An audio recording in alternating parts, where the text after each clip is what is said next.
Hi everyone, this is Yana, and today I'm sharing a fall Hugs and Kisses card showing you how to create a new type of window card with fun inked leaves and drops of water using supplies from Spellbinders and stamps from W+9. This is actually a second video going live on my channel today using this die. You can watch the other video on my channel by clicking here or on the Spellbinders YouTube channel where it first appeared. I'm showing a slightly different way to use this identical die in that video. I'm going to begin working on my card today by die cutting a window in an A2 card base. I'm using Nina Solar White cardstock for my crafting, and I've already trimmed it and scored it to create an A2 top folding card. I'm going to use the Leaves Are Falling die from Spellbinders to create a window. Now, this set has two dies. There's an inner die that creates leaves and an outer die that cuts the leaves panel out, and it actually is sized exactly to an A2 card front. I'm only going to use the inner die today as I want my leaves to be attached to my card base. This is going to be an almost one-layer card, very easy to do and fun to make. So I'm going to place my leaves die on my card front and tape it down with a piece of washi tape. Make sure to do that so that the die stays in place and cuts exactly where it's meant to cut.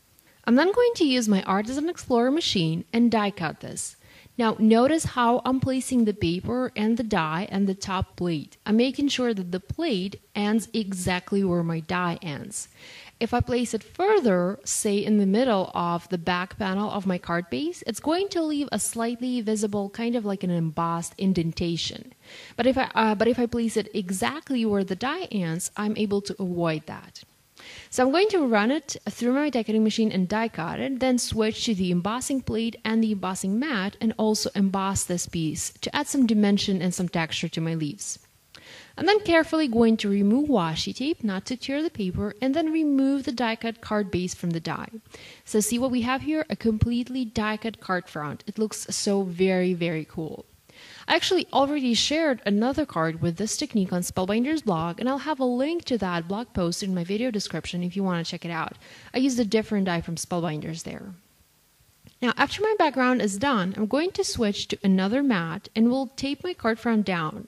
Now, I usually like to use a spray-on stencil adhesive when I'm working with something this detailed, but because this is going to be a one-layer card, I certainly do not need any adhesive on the back of this panel. So I'm going to use washi tape and will tape my card front around the perimeter to my mat.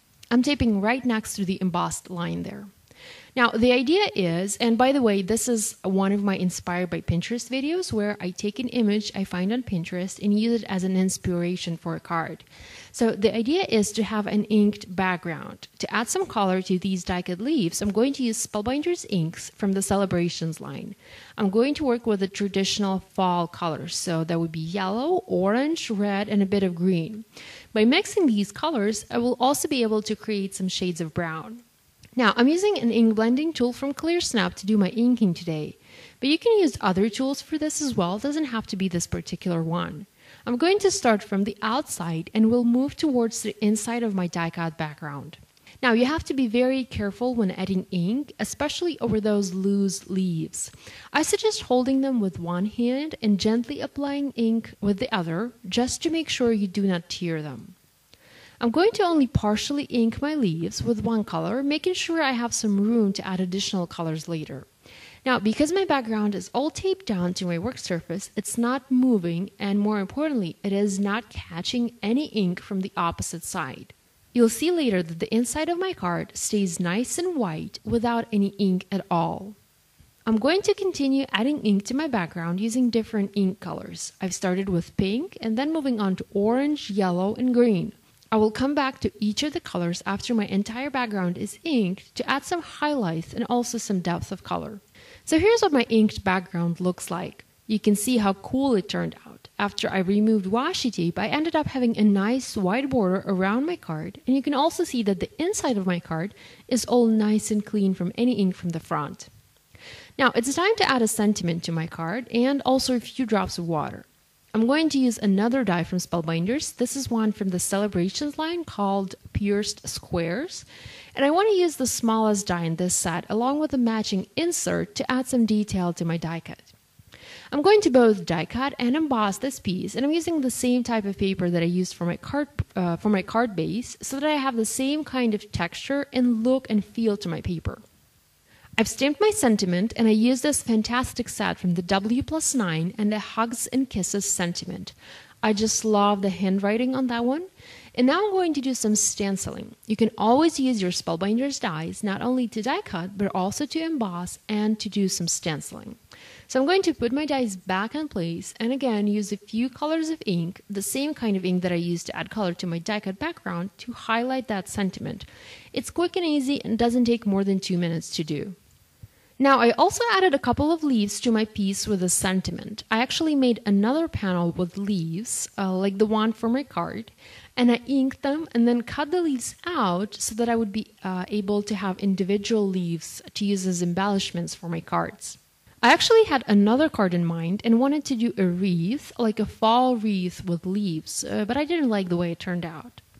So here I have my 3 individual leaves added to the sentiment panel, and now it's time to adhere that panel to my card. Now this part is a little bit tricky. I'm going to use a pencil and will trace around the panel so that I know where to place my adhesive. I'm going to use foam tape and will place it on the leaves inside that traced area so that I can adhere my panel. I'm always trying to use a little bit of foam adhesive on my cards just to add some dimension to them. Now, by placing tape only on the leaves, I'm able to keep the inside of my card clean. There's no sign of any tape there and everything looks nice and tidy. Now, I also want to add a few drops of water to my card. I'm not adding any actual water here. Instead, I'm going to use regular and smooth jams from Hero Arts and will place a few on the leaves around my sentiment, making it look like I have a few drops of real water. So this finishes my card for today. Thank you for watching. You can find the list of supplies to create this card in the video description and also on my blog. If you're looking for more videos using products from Spellbinders, be sure to check out the link you see on the screen. I hope you enjoyed this video. If you did, please click the thumbs up button. Thanks. And if you're new to my channel, please subscribe. I have new videos coming out every week. Thanks and bye!